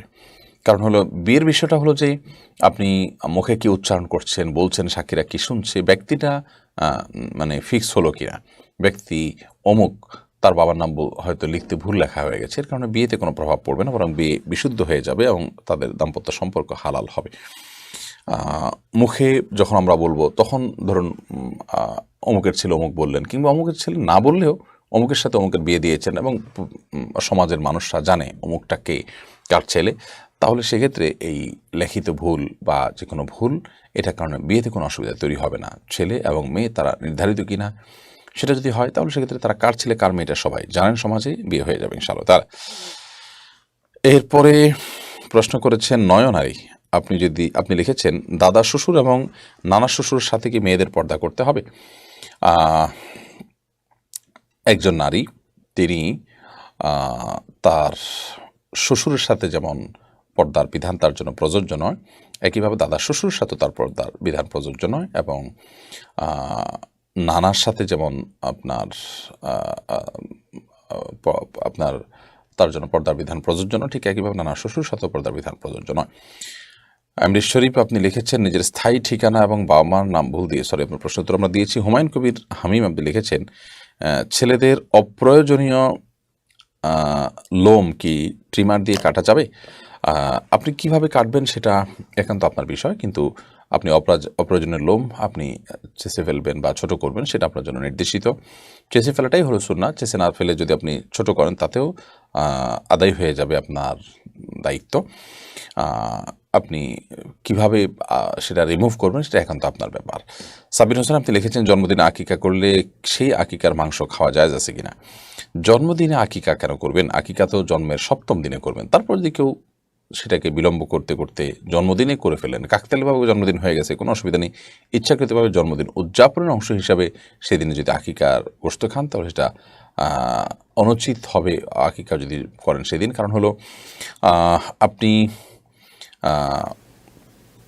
জন্মদিনের যে কালচার আছে, যেটা অগ্নিপূজক এবং অন্যান্যদের, সেই কালচারটাকে আপনি নিজের মধ্যে আনছেন, নিজের গায়ে মাখাচ্ছেন একজন মুসলমান হিসাবে, যেটা আপনার জন্য আমার জন্য উচিত নয়। যার কারণে এটা অনুত্তম, কিন্তু এই মাংস খাওয়া হারাম হবে না, খেলে জায়েজ হবে। হিমন আহমেদ আপনি লিখেছেন আমার এলাকা বিভিন্ন উদ্দেশ্যে মানুষ মানত করে যে তার উদ্দেশ্য পূরণ হলে এক জমায় উপস্থিত লোকদের খাওয়াবেন। এভাবে খাওয়ানো আমাদের এলাকায় রীতি হয়ে দাঁড়াচ্ছে। এরকম মানত করা কতটুকু সঙ্গত? এটি আসলে শরীয়তের দৃষ্টিকোণ থেকে মানত আবশ্যক হওয়ার বা মানত যে আপনার আছে শরীয়তে, সে মানতের শর্ত পূরণ করে না, যার কারণে এরকম কেউ মানত করলে সেটি পূরণ করানো আবশ্যক নয়। আপনি কোনো গরিব অভাবীদেরকে খাওয়ানোর মানত করেছেন, সেটা আবশ্যক হতে পারে, কিন্তু মসজিদে ধনী গরিব নির্বিশেষে সবাইকে খাওয়াবেন আপনার কাজটা হলে এটাকে মানত বলা যায় না, এটা একটা ভালো ইচ্ছা বলা যেতে পারে। আপনার কাজটা হয়ে গেছে, আপনি সবাইকে একটু খাদ্য দিলেন, একটু খাবার খাওয়ালেন, তো সেটাতে নাজায়েজ কোনো বিষয় নয়, তবে সেটা মানত নয়। মসজিদে মুসল্লিদেরকে খাওয়ানোটা এটা মৌলিকভাবে কোনো খারাপ কাজ নয়, বিধায় আপনি সেই জায়গাতে তাদেরকে খাওয়াতে পারেন। বাট এটা যদি আপনার ট্র্যাডিশন হয়ে যায়, তো আমরা বলবো এর চাইতে উত্তম ট্র্যাডিশন যে আমাদের মনে কোনো আশা পূরণ হলো, আমরা সেক্ষেত্রে গরিব অভাবীদের মাঝে খাবার বন্টন করলাম বা কিছু দিলাম, সেটা আরও ভালো। এমডি আসাম হোসেন আপনি লিখেছেন নাপাক কাপড় ধোয়ার নিয়মটা যদি বলতেন উপকৃত হতাম। আমি ডিশ বা বালতিতে পানি নিয়ে একবার ধুয়ে কাপড় চিপে নেই, আর ডিশ বা বালতি পানি ফেলে দেই, এরকম 3বার ধুলেই কি হবে? আপনি যখন টেপে ধোবেন তখন টেপের মধ্যে কাপড় ধুয়ে সেটাকে চিপে ফেলবেন, এবং আবার ধুয়ে আবার চিপে ফেলবেন, আবার ধুয়ে আবার চিপে ফেলবেন, এভাবে আপনি চিবিয়ে ফেললে সেটা পাক হয়ে যাবে। আর যদি বালতিতে দেন তাহলে বালতিতে, ধোয়া বালতিতে, পরিষ্কার পবিত্র বালতিতে পানি নিয়ে সেখানে আপনি কাপড় চুবিয়ে তুলে এরপর চিবিয়ে ফেললেন, এরপর পানি ফেলে আবার সেই পাক বালতিতে আবার আপনি পানি নিলেন। এভাবে আপনি যদি ধোন তাহলে সেক্ষেত্রে কাপড় পাক হয়ে যাবে ইনশাআল্লাহ তাআলা। আর যদি কোথাও নাপাক লেগে থাকে, সে নাপাকটা চলে গেছে, দৃশ্যমান নাপাকটা দূর হয়ে গেছে, আপনি দেখেছেন, সেটার জন্য যতটুকু দরকার যদি একবার ধুয়েও সেটাকে আপনি দূর করে ফেলতে পারেন তাহলে এটা পাক হয়ে যাবে। আর যেটা অদৃশ্যমান নাপাক, দেখা যায় না, যেমন পেশাব কাপড় লাগলো কিন্তু কাপড়ের সাথে মিশে এটার কোনো আলামত নাই, একাকার হয়ে গেছে, তাহলে সেক্ষেত্রে এটাকে আপনি বিসমিল্লাহ বলে ধোবেন, 3বার ধুলে সেটা পাক হয়ে যাবে ইনশাআল্লাহ তাআলা। এরপর এমডি পরাণ আপনি লিখেছেন আপনার সাথে রায়পুর 10 তারিখের মাহফিলে মুসাফা করতে পেরে অনেক ভালো লেগেছে, দোয়া করবেন আমার জন্য। আল্লাহ রাব্বুল আলামিন আপনার প্রতি রহম করুন, আমরা দোয়া করি, এবং আপনি আমাদের জন্য দোয়া করবেন। আল্লাহ তাআলা আমাদের সকলকে কল্যাণ পথে পরিচালিত করুন। ভাই পরাণ, জাযাকুমুল্লাহ খাইর। তাসিন ইসলাম আপনি লিখেছেন সুন্নত ফরজ উভয় সালাতে কি সানা পড়তে হবে? জি, সকল সালাতে আপনি সানা পড়বেন, কারণ সানার সাথে সুন্নত বা ফরজের সম্পর্ক নয়, এর সাথে নামাজ শুরুর সম্পর্ক, এটা দোয়া ইস্তিফতা বা সালাত শুরুর দোয়া, অতএব যে কোনো সালাত শুরুতেই আপনি এটি পাঠ করবেন। এরপরে নিয়ামুল ইসলাম আপনি লিখেছেন বর্তমান শিক্ষা সিলেবাসে আমাদের সন্তানদের কোথায় পড়াশোনা করাবো, কিভাবে করাবো? আমাদের সন্তানদের ঈমান নষ্ট হওয়ার যদি আশঙ্কা থাকে, আল্লাহ মাফ করুক, তাহলে সেরকম শিক্ষা তাদেরকে দেয়া জায়েজ হবে না। আর যদি মনে হয় যে না, আপনার সন্তানকে আপনি ঈমানি বিষয় পারিবারিকভাবে, ব্যক্তিগতভাবে বাসা বাড়ি থেকে শিক্ষা দিতে পারেন, এবং তিনি জাগতিক শিক্ষা অর্জন করে দ্বীনের খেদমত করবেন, দেশের মানুষের বা সব ধরনের মানুষের মানবতার সেবা করবেন আল্লাহকে খুশি করবার জন্য, তাহলে সেক্ষেত্রে সেটা জায়েজ আছে, যদি তার ফিতনায় পতিত হওয়ার আশঙ্কা থেকে সে মুক্ত থাকে সেক্ষেত্রে। সাজিয়া আখতার আপনি লিখেছেন মেয়েরা কি পিরিয়ড অবস্থায় হাদিসের বই ধরতে পারবে? পিরিয়ড অবস্থায় যে বইতে হাদিস লেখা আছে বই ধরতে পারবে, কারণ কোনো গুনাহ হবে না, ইসলামিক বই পড়তে পারবে, সাধারণ ইসলামিক বই। এসের সাথে আপনি লিখেছেন আমি যদি ব্যবসায় কোনো টাকা খাটতে দেই, মূল টাকা ঠিক রেখে লাভের অংশ নেই, তাহলে কি হারাম হবে?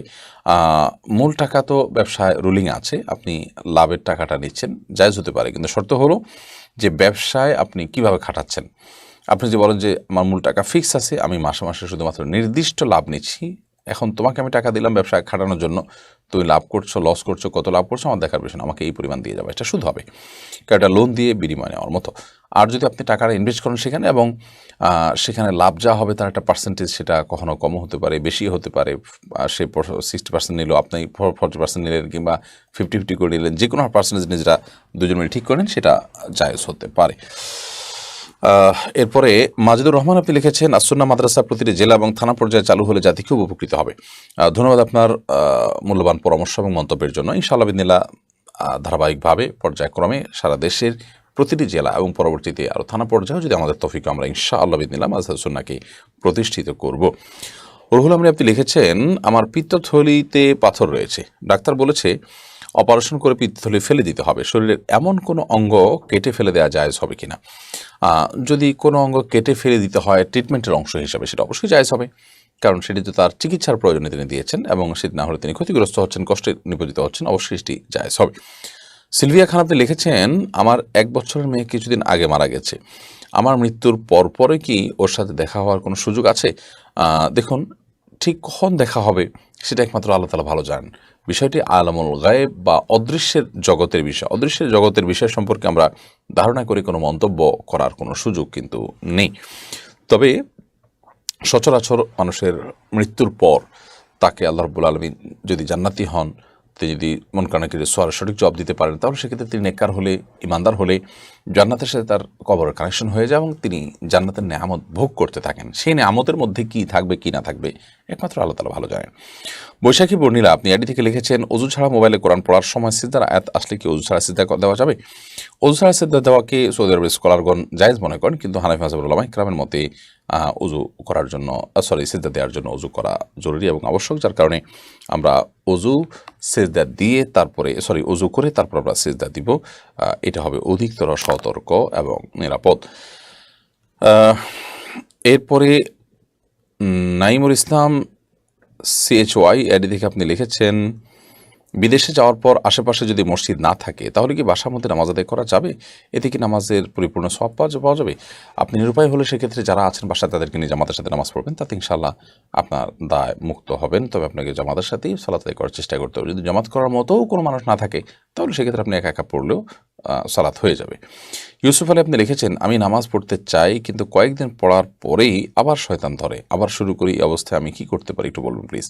আল্লাহ রাব্বুল আলামিন আপনার প্রতি রহম করুন ভাই ইউসুফ। আপনি সালাতের গুরুত্ব নিয়ে অনেক বক্তব্য আছে, সে বক্তব্যগুলো শোনার চেষ্টা করবেন এবং খুব গুরুত্বের সাথে মনোযোগ দিয়ে যদি আপনি সে বক্তব্যগুলো শোনেন, আমার বিশ্বাস ইনশাআল্লাহ আপনি সালাতের প্রতি মনোযোগ আসবে। সেই সাথে আপনি নিজের সঙ্গে যে আপনাকে সংগ্রাম করতে হবে, নিজের প্রতি নিজের জরিমানা আরোপ করতে হবে যে কোনো অবস্থাতে সালাত যেন না ছুটে, এবং এমন পরিবেশে থাকতে হবে যে পরিবেশে আপনার সালাত আদায় করা সহজ হবে। সবাই যেখানে সালাত আদায় করে ইনশাআল্লাহ আপনার জন্য সালাত আদায় করেন তখন সহজ হবে যদি আপনি সালাতের পরিবেশটাকে নিজের পরিবেশ বানিয়ে নিতে পারেন, অর্থাৎ নিজে যদি সালাতের পরিবেশ নামাজের পরিবেশের মধ্যে থাকেন, নামাজের সাথে থাকেন। তাসনিম আখতার আপনি লিখেছেন, আমার বোন খারাপ কাজে জড়িত, আমি তাকে অনেক সতর্ক করেছি, সে মানেনি, আমি এখন কথা বলি না, এটা কি আত্মীয়তা ছিন্ন হিসাবে গণ্য হবে? বোন তাসনিমা, আপনার বোন যদি ভুল পথে থাকেন, আপনি তাকে সতর্ক করার জন্য অভিমান করে মন্দ কাজের বিরুদ্ধাচরণের অংশ হিসাবে আপনি তার সাথে কথা না বললে, সম্পর্ক ছিন্ন করলে, সেটি আত্মীয়তার সম্পর্ক ছিন্নকারী হিসাবে বিবেচিত হবে না, কারণ আপনি তার সতর্ক করবার জন্য, সংশোধন করবার জন্য অন্যের প্রতি ঘৃণার জায়গা থেকে আপনি এমনটি করেছেন এবং এটি তার শাসনের অংশ। যদি কোনো কারণে তিনি দীর্ঘদিনও আপনি চেষ্টা করেছেন বিভিন্নভাবে, কোনোভাবেই তাকে ফেরানো গেল না, আল্লাহ না করুন, তারপরেও আপনি তার সাথে দীর্ঘকাল বা অনন্তকাল কথা বলে থাকলেন না, সেটা আবার জায়েজ হবে না। এটা হলো শাসনের অংশ হিসাবে, অভিমানের অংশ হিসাবে তার সাথে আপনি সম্পর্ক ছিন্ন করলেন, সেটি জায়েজ হতে পারে যে তাতে করে সে যদি ফিরে আসার সম্ভাবনা থাকে। এমডি মকসেদুল মমিন আপনি লিখেছেন, ফজরের সুন্নত নামাজ কাজা হয়ে গেলে কি তা দিনের যে কোনো সময় বা যে কোনো দিনে কাজা পড়া যাবে? ফজরের সুন্নত নামাজ যদি কাজা হয়ে যায় তাহলে দিনের যে কোনো সময় না, বরং আপনি জোহরের আগে আগে পড়ে ফেলার চেষ্টা করবেন। কোনো কারণে জোহরের আগে আগে পড়তে পারেন নাই, তাহলে পরবর্তীতে পড়লেন, এতেও আদায় হয়ে যাবে আপনার সালাত। কিন্তু চেষ্টা করা উচিত যে যত দ্রুত সম্ভব এটিকে আদায় করা, অন্তত জোহরের ওয়াক্তের আগে আগে। এরপরে সিরাজউদ্দিন মুন্না আপনি লিখেছেন, সহবাসের পর অনেক সময় গোসল না করেই আমরা কাঁথা গায়ে দিয়ে ঘুমাই, এক্ষেত্রে সেগুলো কি নাপাক হয়ে যাবে?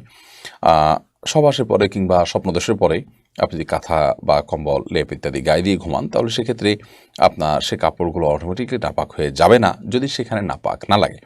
যদি আপনার নাপাক কাপড় বা শরীর থেকে আপনার নাপাক লেগে যায় সেগুলোতে, তাহলে সেক্ষেত্রে যেখানে লেগেছে সেই অংশটা নাপাক হবে। সেগুলো যদি আবার শুকায় যায় এবং ভেজা না থাকে, তাহলে সেক্ষেত্রে সেটা আবার আপনার শরীরে লাগলে শরীর কিন্তু নাপাক হবে না। বা সেই নাপাকটা যদি আপনার চাকা ধরে যায়, সেটা যদি আপনি খুঁচিয়ে ফেলে দিতে পারেন, তাতেও কিন্তু পাক হয়ে যাবে। বীর্য পাক করার এটাও একটা পদ্ধতি, যে ধুয়ে তো পাক করবই, এছাড়া আপনার শুকিয়ে গেলে সেটাকে যদি খুঁটিয়ে ফেলে দেওয়া যায়, সেটাও নাজায়েজ হবে না।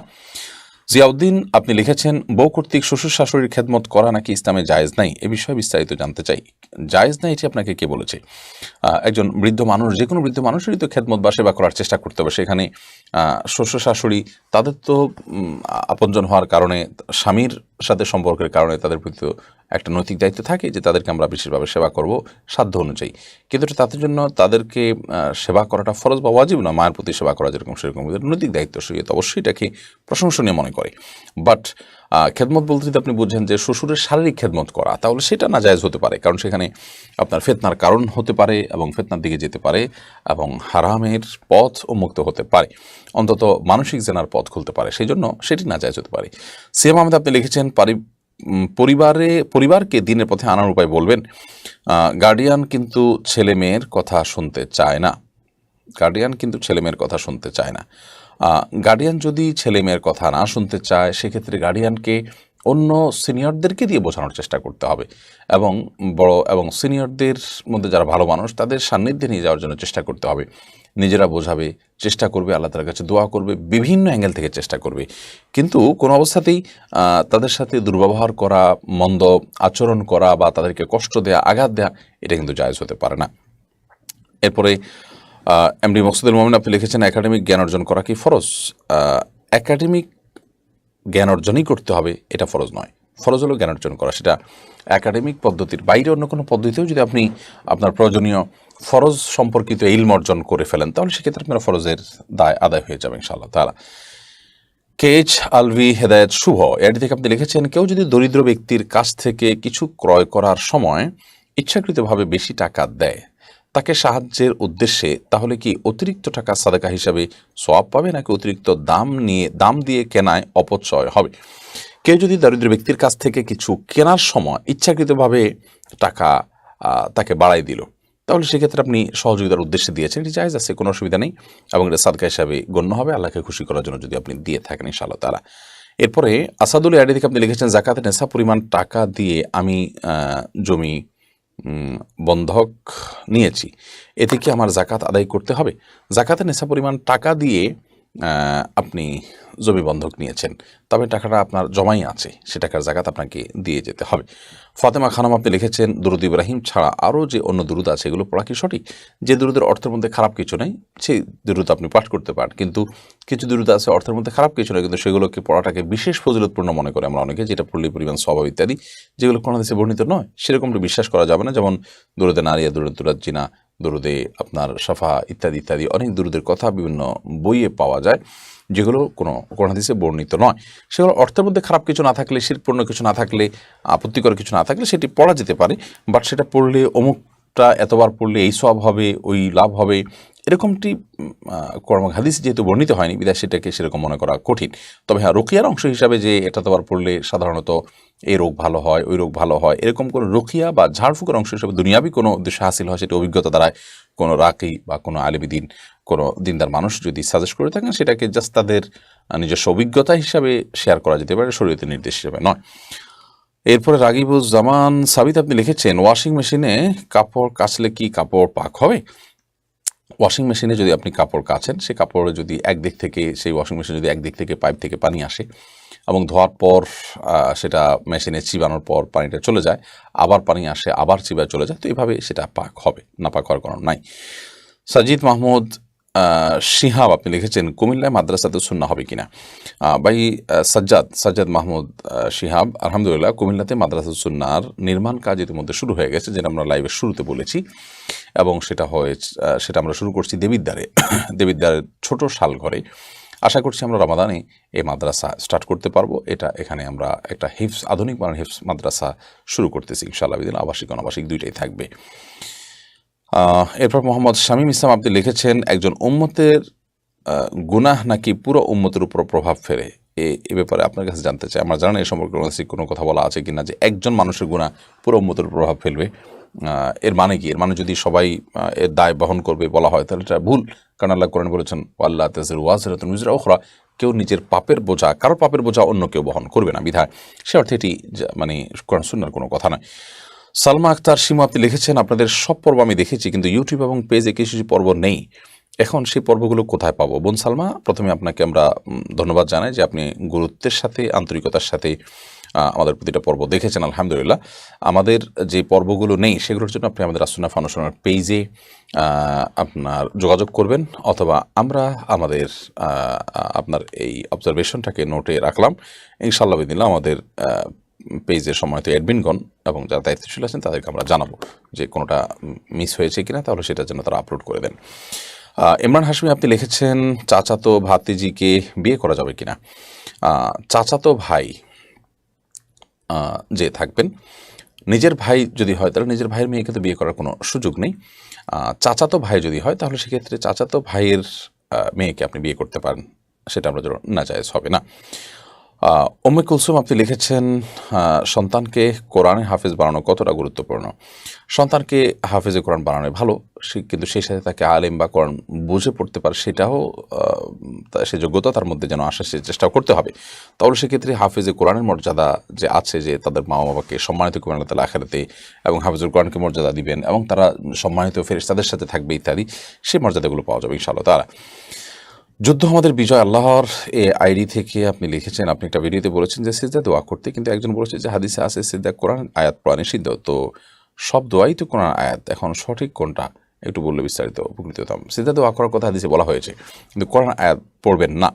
কোরআন কোনো আয়াত যদি দোয়া থাকে, কোরআন সব আয়াত তো দোয়ামূলক নয়, আর সব দোয়াই যে কোরআন আয়াত সেটাও তো নয়, হাদিস বর্ণিত দোয়াও তো আছে। যাই হোক, কোরআনে যে দোয়াগুলো আছে সেগুলোকে দোয়া হিসাবে পড়তে পারেন, কোরআন আয়াত হিসাবে নয়। আপনি আয়াত তেলাওয়াত করলেন আলহামদুলিল্লাহ রাব্বিল আলামিন, এটা তো দোয়া নয়, তো এটা আপনি সিজদায় পড়বেন না, কারণ হাদিসে নিষেধ আছে সিজদায় কোরআন তেলাওয়াত করার ব্যাপারে। এমনি তামিম হাসান আপনি লিখেছেন, জামাতের নামাজ যদি প্রথম 3 রাকাত না পাই তাহলে কি বাকি নামাজ কীভাবে পড়বো? এ বিষয়ে আমরা এর আগে বারবার বলেছি এবং বিভিন্ন ভিডিওতে বলেছি। আপনি যদি সালাতে প্রথম 3 রাকাত না পান, শুধু চতুর্থ রাকাত পান, তাহলে চতুর্থ রাকাতে আপনি 1 রাকাত পেয়েছেন, এরপরে ইমাম সালাম ফেরানোর পর আপনার যে 3 রাকাত ছুটেছে সেগুলো পড়া শুরু করলেন, তাহলে আপনি আপনার শুরু করা 3 রাকাতের প্রথম রাকাত আপনি বসবেন, কারণ আপনি ইমামের সাথে 1 রাকাত পেয়েছেন, এটা হলো আপনার সিরিয়ালের 2য় রাকাত, অতএব সেই হিসাবে আপনি বসবেন। যদিও এখানে পরপর 2টা বৈঠক হয়ে যাবে, একটা ইমামের সাথে ছিল আর একটা আপনার 3 রাকাত যেটা একা একে আদায় করছেন সেখানকার প্রথম রাকাতে আপনি বসলেন, এরপর বাকি 2 রাকাত স্বাভাবিক আপনি আদায় করবেন। তাশরিফা জাহান তাওয়া আপনি লিখেছেন, কোরআন শরীফ চুমু দেওয়া যাবে কিনা? কোরআন শরীফে চুমু দেওয়া যাবে কিনা? কোরআন কারিমে চুমু দেওয়াতে কোনো অসুবিধা নেই। আপনি কোরআনের প্রতি সম্মান শ্রদ্ধা প্রদর্শন করতে গিয়ে আপনি চুমু দিলেন, এটাতে অসুবিধার কিছু নেই, এটা মহব্বত এবং ভক্তির প্রকাশ সেভাবে করলেন। এরপরে শেফুর রেজা এডি থেকে আপনি লিখেছেন, কাদিয়ানি সম্পর্কে কিছু জানে উপকৃত হবো। যারা গোলাম মোহাম্মদ কাদিয়ানিকে নবী, মাহদি কিংবা ঈসা মনে করে এবং আমাদের নবী সাল্লাল্লাহু আলাইহি ওয়াসাল্লাম শেষ নবী, আখির নবীর কথা বিশ্বাস না করেন, এই বিশ্বাস না করার কারণে তারা কাফেরে পরিণত, এবং পৃথিবীর সকল উলামায়ের ব্যাপারে একমত, আরব, আজম, আহলে হাদিস, হানাফি নির্বিশেষে সকল উলামায়ে একমত যে কাদিয়ানীরা কাফের। তারা নবী সাল্লাল্লাহু আলাইহি ওয়াসাল্লামের শেষ নবী হওয়ারকে অস্বীকার করার মাধ্যমে তারা কাফের হয়েছে, কারণ নবী সাল্লাল্লাহু আলাইহি ওয়াসাল্লাম আমাদের প্রিয় নবী সাল্লাল্লাহু আলাইহি ওয়াসাল্লাম শেষ নবী, এটি স্বতঃসিদ্ধভাবে প্রমাণিত। আর ইসলামের স্বতঃসিদ্ধ কোনো বিষয়কে যদি অস্বীকার করে সে মুসলমান থাকে না, সেই জায়গা থেকে তারা কাফির এবং অন্য মুসলিমদের সাথে তাদের কোনো পার্থক্য নেই। মেহজাবিন ইসলাম আপনি লিখেছেন, আমার বন্ধু একটি কোর্স কিনেছে, তার আইডি দিয়ে যদি আমি পড়াশোনা করি এতে গুনাহ হবে কিনা? এই কোর্সের ধরন কি এবং এখানে কি কন্ডিশন আছে না আছে সেটা আমি জানি না। যদি তাদের কোনো কন্ডিশন থাকে যে একজন ব্যবহার করবে, তাহলে সেক্ষেত্রে সেই কন্ডিশন তিনি ভায়োলেশন করেন বা আপনি ভায়োলেশন করেন, তাহলে সেটা জায়েজ হবে না, কারণ আপনি সেই কন্ডিশন মেনেই তাদের সাথে লেনদেন করেছেন। ফারহানা সুলতানা রীতা আপনি লিখেছেন, আমার স্বামীর মনে লোভ এবং দায়িত্ব না নেয়ার মনোভাব বেশি, এই বিষয়টা আমাকে অনেক দিন ধরে কষ্ট দিচ্ছে, আমার করণীয় কি? বোন, প্রথম কথা হলো পৃথিবীতে মানুষের কাছে চাওয়াটাকে কমিয়ে দিবেন। মানুষের কাছে কোনো চাওয়া নেই, যতটুকু পাইছি আলহামদুলিল্লাহ, না বলে কিছু যায় আসেন, আমাকে আল্লাহ তাআলার কাছে সকল চাওয়া নিবেদন করতে হবে। আমি আল্লাহর কাছে চাইব ইনশাআল্লাহ বিদিনিল্লাহ। এর মাধ্যমে আল্লাহ রাব্বুল আলামিন আমাদেরকে সুখী করবেন। দুনিয়াতে সুখী হওয়ার অন্যতম মূল মন্ত্র এটি যে আমরা আমরা আমাদের চাওয়াগুলোকে সীমিত করব এবং মানুষের কাছে আমাদের চাওয়া নিবেদন করব না। আমরা চাওয়াগুলো নিবেদন করব আল্লাহ রাব্বুল আলামিনের কাছে। আল্লাহ রাব্বুল আলামিন আমাদেরকে আল্লাহমুখী হওয়ার তৌফিক দান করুন এবং দুনিয়ার চাওয়াগুলোকে আমরা যেন সংক্ষিপ্ত করতে পারি, সেই তৌফিক আল্লাহ তাআলা আমাদেরকে দান করুন। এমনি রাকিবুল ইসলাম আপনি লিখেছেন, কিভাবে নেককার জীবনসঙ্গী পেতে পারি? নেককার এবং ভালো জীবনসঙ্গী পাওয়ার জন্য আপনি আল্লাহ তাআলার কাছে সূরা ফুরকানের ৭৪ নম্বর আয়াত পড়বেন, পড়ে দোয়া করবেন, রব্বানা হাব লানা মিন আজওয়াজিনা ওয়া যুররিয়াতিনা কুররাতা আয়ুন ওয়াজআলনা লিল মুত্তাকিনা ইমামা। এছাড়া আপনি নেককার এবং দিনদার মানুষগুলোকে খুঁজে খুঁজে বের করার চেষ্টা করবেন, তাদের চলাফেরা কাদের সাথে, তাদের জীবন আচার কী, তাদের আমল কেমন, তাদের চিন্তাধারা কেমন। এর মাধ্যমে আপনি নেককার জীবন সঙ্গী নিরূপণ করার চেষ্টা করবেন। আর দোয়া তো করবেনই, সেই সাথে আপনার চেষ্টাও অব্যাহত থাকতে হবে যে লোকটা নেককার কিনা। আজকাল অনেকে দিনের বাহ্যিক বিষয়বস্তুগুলো পালন করছে, সেটাকে মনে করা হয় যে আপনার একমাত্র দিনদারি বা দিনদারির একমাত্র বিষয়, সেরকমটি মনে করা সঠিক নয়। একজন নারী, একজন পুরুষের দিনদারির অনেকগুলো দিকের ভিতরে একটা হলো যে তিনি আল্লাহর কাছে নিজেকে পরিপূর্ণভাবে সুপর্দ করেছেন কিনা, সারেন্ডার করেছেন কিনা, হারাম থেকে বেঁচে থাকার জন্য আপ্রাণ চেষ্টা করেন কিনা, হালাল বিষয় মেনে চলার চেষ্টা করেন কিনা, অল্পে তুষ্টি আছে কিনা, সবর এবং শুকরের গুণ আছে কিনা, এগুলো দেখতে হবে। এরপরে রাইয়ান ইবনে সানাউল্লাহ আপনি লিখেছেন, সহজ একটি তাফসিরের নাম বলবেন। তাফসির ইবনে কাসিরটা, এটার বাংলা অনুবাদ হয়েছে, বিশেষ করে এটা সংক্ষিপ্তটা অনুবাদ হয়েছে, খুব সহজ এবং চমৎকার। তাফসির মাহফুল কোরআনটাও এটা সংক্ষিপ্ত বাসন রাজা সৌদি থেকে ছাপাইছে, এটা বাংলাদেশ থেকেও প্রিন্ট হয়েছে। এটা হবে সহজ সবলীল এবং চমৎকার। এমডি রেজওয়ান হোসেন আপনি লিখেছেন, নাটকের মাধ্যমে মানুষের মাঝে ইসলামী মেসেজ পৌঁছানো কি জায়েজ আছে? সেখানে যদি কোনো হারামের আপনার মুখোমুখি হতে না হয় তাহলে সেটা জায়েজ হতে পারে, অর্থাৎ এটি শর্ত সাপেক্ষে জায়েজ। যদি কোনো হারামে লিপ্ত হওয়া ছাড়া আপনি কারোর কাছে নাটিকার মাধ্যমে, ছোটো ছোটো এর মাধ্যমে কোনো জিনিস পৌঁছে দেন, সেখানে ধরুন মানুষের চোখের গুনাহ হতে পারে, মিউজিক আছে, এরকম কিছু যদি থাকে তাহলে সেটা হারাম হবে। আর সেটা যদি না থাকে এবং জাস্ট কোনো ভালো জিনিসকে আপনি তুলে ধরলেন, সেখানে শরিয়া বিরোধী কোনো কিছু নেই, তাহলে সেক্ষেত্রে সেটি জায়েজ হবে। আব্দুল্লাহ আল আবিদ আপনি লিখেছেন, মুসাফিরের সালাত সম্পর্কে বিস্তারিত বলবেন। মুসাফিরের সালাত সম্পর্কে আসলে বিস্তারিত বলা কঠিন আমাদের এই ছোটো প্রশ্নোত্তরের সেশনে। আমরা এটুকু বলবো যে মুসাফির তিনি জোহর, আসর এবং এশা এই সালাতগুলোকে 2 রাকাত করে পড়বেন। আর যদি তিনি স্থানীয় ইমামের পিছনে পড়েন তাহলে পুরো 4 রাকাতই পড়বেন। আর যদি তিনি স্থানীয় ইমাম বা একাকী যে অবস্থায় পড়েন না কেন, তিনি সফরে যদি থাকেন, তাহলে সেক্ষেত্রে সুন্নত নামাজগুলো নিজের জায়গায় থাকলে পড়াটা যতটা গুরুত্বপূর্ণ, সেখানে গেলে সেই গুরুত্বটা থাকে না। যদি সেটা না পড়েন তাহলে নিজের জায়গায় বা নিজের বাড়িতে, নিজের বসবাসের জায়গায় সুন্নত নিয়মিত না পড়া বা অবহেলা করা, এটা যেরকম দোষের, নবী সাল্লাল্লাহু আলাইহি ওয়াসাল্লাম নিয়মিত যেটা করতেন সেটা ছেড়ে দেওয়াটা দোষের, সফরে গেলে সেটা সে পর্যায়ের দোষের নয়, বা সেটা ছেড়ে দিলে গুনাহ হবে না বা কোনো অসুবিধা হবে না। যদিও অনেক ওলামা ইকরাম, অনেক ইমামগণ বলেছেন যে সফর এটা পড়ার প্রয়োজনই নেই, যেহেতু আল্লাহ তাআলা ফরজটাকেই অর্ধেক করে দিয়েছেন। এরপরে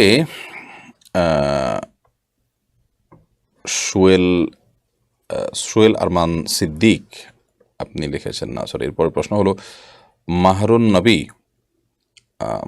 আপনি লিখেছেন, মহিলাদের জন্য সরি আপনার প্রশ্নটাও চলে গেল।